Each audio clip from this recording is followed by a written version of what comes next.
चलिए, अभी हमें एक और ट्रिक सीखना है जिसका नाम है मल्टीप्लिकेशन एंडिंग विथ 5। मीन्स हर उस नंबर का मल्टीप्लिकेशन जिसके एंड में क्या लगा हुआ है, 5 लगा हुआ है, कैसे करना है। ठीक है, तो सबसे पहले स्टेप को जान लेते हैं। स्टेप क्या है? तो पहला स्टेप है, आपको मल्टीप्लिकेशंस करना है। ठीक है, क्या करेंगे आप? Multiplications of left digit plus average कर देंगे। ठीक है, एवरेज उसमें क्या कर देना है? ऐड कर लेना। एवरेज को ऐड करना है तो एवरेज का फॉर्मूला चाहिए। एवरेज का फॉर्मूला ये रहा ऊपर। ठीक है, ये आरो हम दिखा रहे हैं उसके ऊपर। एवरेज का फॉर्मूला है left plus left divided by 2। ये आपका एवरेज का फॉर्मूला है। Means multiplication of left digit plus average of left digit. ये हो गया स्टेप फर्स्ट। स्टेप सेकंड क्या है? तो स्टेप सेकंड में लिखा है, अगर लेफ्ट का आंसर राउंड फिगर आया, लेफ्ट डिजिट का आंसर राउंड फिगर आया, तो राइट के 2 डिजिट 25 होंगे। ठीक है, और लेफ्ट साइड का आंसर अगर पॉइंट में आ जाता है, किसमें आ जाता है? पॉइंट में आ जाता है, तो राइट के 2 डिजिट 75 रहेंगे। मतलब राइट के 2 डिजिट या तो 25 या फिर 75। ये सब डिपेंड करता है लेफ्ट डिजिट के ऊपर कि लेफ्ट डिजिट का आंसर क्या है। समझते हैं?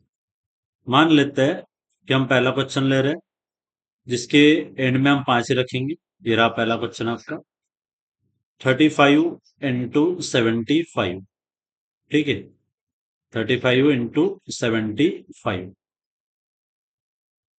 अब 35 into 75 में क्या है? तो दोनों में 5 लगा है एंड में, तो लेफ्ट डिजिट कैसे निकालेंगे? 3 into 7, ये हो गया multiplication of left digit plus average.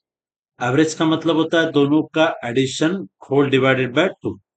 ठीक है, तो 7 या 21 प्लस 7 और 3 10, 10 का आधा 5, टोटल करते तो मिलता है 26। और लेफ्ट डिजिट का आंसर आपका राउंड फिगर था, इसीलिए वर्किंग नोट हमारा अप्लाई करता है।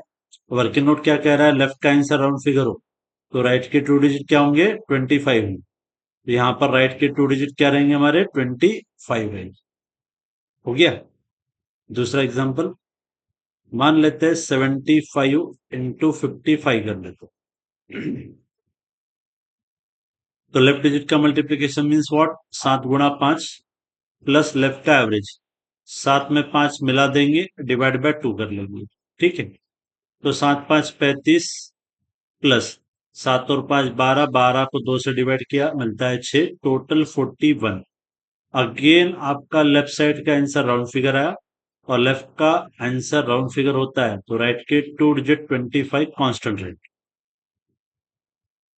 तीसरा एग्जांपल देख लेते हैं जहां पे हम राइट के डिजिट 75 कब मिलते हैं वो चेक कर लेंगे। जैसे मान लीजिए हमने देखा 45 into 55। ठीक है, अब हमारा लेफ्ट में लगा हुआ है 4 और 5, तो हो जाएगा 4 गुणा 5 प्लस एवरेज करना है तो 4 में 5 मिला देंगे, डिवाइड बाय 2 कर लेंगे, तो एवरेज भी बन जाएगा। तो 4 गुणा 5 कर लेंगे तो 20 मिलता है, प्लस 4 और 5 को ऐड कर लेते 9, 9 का आधा 4.5, तो ये मिल जाएगा 24.5, 24.5। अब की बार आपका फाइनल आंसर पॉइंट में आता है, इसीलिए राइट के 2 डिजिट जो है वो 75 बनेंगे। क्या बनेंगे? 75। अब क्या लेफ्ट में पूरा आंसर लिखना है 24.5? तो बिल्कुल नहीं। 0.5 जो होता है वो केवल केवल आंसर में आता है, लेना नहीं है। 24.5 का 0.5 इग्नोर कर देंगे और राउंड फिगर 24 ले लेंगे, तो आंसर बनता है 2475। ठीक है, पॉइंट का आंसर जो मिला था वो केवल इसलिए मिला था कि राइट के 2 डिजिट 25 आता है या 75 आता है। ठीक है, ये समझने के लिए।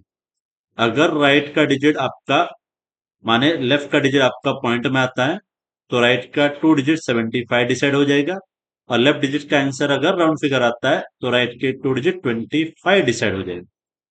एक और उदाहरण समझते हैं। मान लेते हैं कि हमने नंबर लिया 65 into 75 ले लेते। लेफ्ट में लगा है 6 और 7, तो 6 गुना 7 प्लस एवरेज। एवरेज का मतलब होता है 6 + 7 होल डिवाइडेड बाय 2। ठीक है, तो 6 गुना 7 कर लेंगे तो हो जाएगा 42, प्लस 6 और 7 13, 13 का आधा 6.5।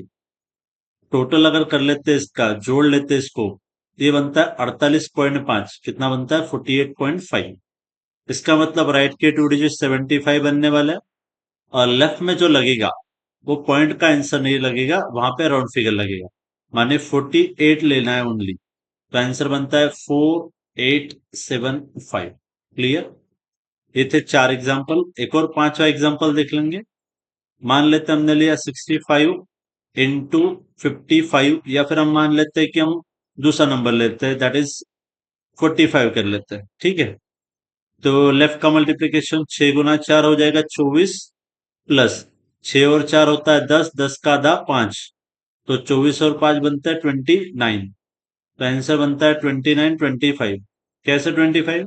क्योंकि 29 राउंड फिगर आया था, पॉइंट में आया नहीं, इसलिए राइट के 2 डिजिट आपके क्या बनते हैं? 25 बनते हैं। ठीक है, कुछ और उदाहरण देख लेते हैं, एक दो उदाहरण और देख लेते हैं। ठीक है, मैं पार्ट को थोड़ा सा इरेज कर लेता हूँ, स्पेस बना लेता हूँ, ताकि दो चार उदाहरण हम ले सके समझने के लिए।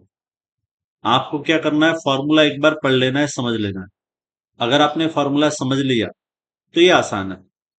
ठीक है, मान लीजिए मैं छठा एग्जांपल लेता हूँ, 75 into 85। ठीक है, तो यहाँ पे करना है मुझे 7 गुना 8, प्लस 7 और 8 का एडिशन डिवाइडेड बाय 2 लगा देना है। ठीक है, तो 7 8 56 56, प्लस ये होता है 7 और 8 15, 15 का आधा 7.5, माने टोटल बन जाएगा 63.5। 0.5 है तो राइट के 2 डिजिट फिक्स हो जाएंगे 75, और लेफ्ट में क्या लगेगा? ओनली एंड ओनली 63, और कुछ लगेगा नहीं। इसी तरीके से एक और एग्जांपल देख लेते हैं। मान लेते हैं 95 into 55 लेते हैं। लेफ्ट साइड आपका 9 गुना 5, प्लस इसी नंबर का एवरेज निकालना है, तो 9 प्लस 5 डिवाइड में 2 लगा देते हैं। ठीक है, तो 9 गुना 5 हो गया 45, प्लस 9 प्लस 5 14, 14 का आधा 7, टोटल जोड़ दो तो हो जाएगा 52। कितना हो जाएगा? 52। आंसर आपका राउंड फिगर है, तो लास्ट के 2 डिजिट आएंगे 25। ठीक है, इसी तरीके से आपको कुछ एग्जाम्पल और प्रैक्टिस करना है, 20 से 50 एग्जाम्पल, ताकि कॉन्सेप्ट क्लियर हो जाए। और जैसे ही कॉन्सेप्ट क्लियर हो जाएगा तो हम आगे बढ़ सकते हैं। ठीक है, स्टेप को एक बार रिवाइज कर लीजिए, वीडियो को पॉज कर लीजिए, थोड़ा रिवाइंड कर लीजिए, देख लीजिए कि मल्टीप्लाई कैसे किया जाता है, कब आपको राइट में 25 लगाना है, कब आपको राइट में 75 लगा लेना। एक बार कॉन्सेप्ट क्लियर हो जाएगा तो हम आगे बढ़ सकते हैं। ठीक है, तो चलिए मिलते हैं अगले लेक्चर में, नई नई ट्रिक सीखेंगे। ठीक है, चलता है।